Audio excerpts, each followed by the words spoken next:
bien de falsifier l'histoire. Or, souvent, l'histoire est très falsifiée de différentes manières.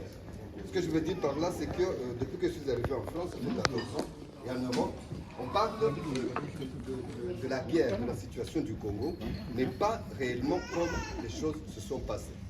Je suis journaliste, je suis écrivain. Il y a 2 ans, il y a un collègue journaliste français qui s'appelle Patrick de Saint-Exupéry, qui a écrit un livre qui s'appelle La Traversée. Dans ce livre, Patrick, ce n'est pas ce qu'il a pris, Patrick est allé à Bukavu. Il a fait, donc il est parti de Bukavu, c'était pour parler de ce qui s'est passé après le génocide. En 98, il y a eu la guerre, l'armée du Rwanda a attaqué les camps de réfugiés. Moi, je travaillais à la radio à Gataché à l'époque. Patrick le sait, tout ce qui... Mon travail, c'était d'aller tous les jours dans les camps de réfugiés. Mais c'est là que l'histoire du Congo a commencé. Quand les camps de réfugiés ont été bombardés, l'armée rwandaise d'aujourd'hui a poursuivi ces réfugiés jusqu'en Bandaka, jusque dans les forêts. Mais Patrick, lui, il va là-bas et dit non, il n'y a aucun Hutu, ça n'existe pas, il n'y a jamais.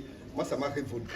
Parce que je n'ai que 5 minutes, donc je venais juste vous dire que j'ai écrit avec ma collègue Françoise Germain-Rodin, qui est journaliste au quotidien L'Humanité, un des plus grands quotidiens en France.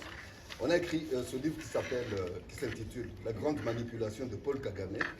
Vous verrez sur la couverture que Paul Kagame, c'est la situation actuelle, on le prouve dans le livre, que vous pouvez trouver en bibliothèque, en librairie ici en Belgique, partout.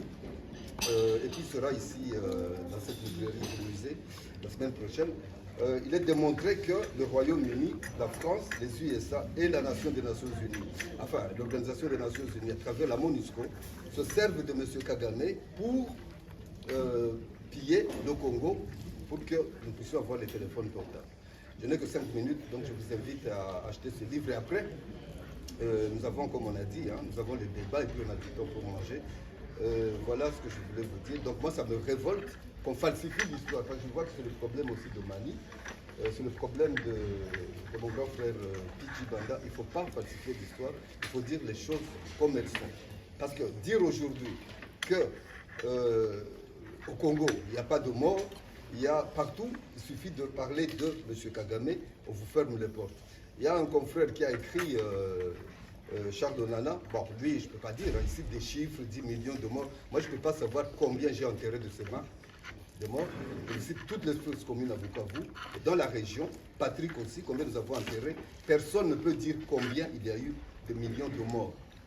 Personne ne dira jamais, avec exactitude, combien de gens ont été bouffés par des crocodiles dans le fleuve Congo, par les léopards dans la forêt, pendant qu'ils fouillaient, quand les bombes tombaient.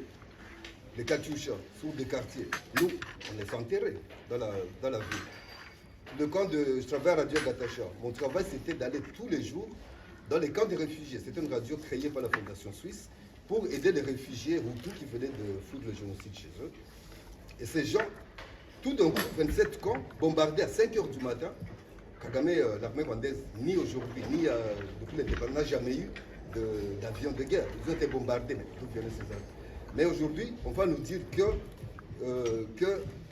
même pendant le génocide, il y avait des Kalachnikovs de part et d'autre, mais les Kalachnikovs ne choisissaient que les Tutsis. Allez me raconter ça. Donc, tout ça, on n'a pas le temps d'en parler.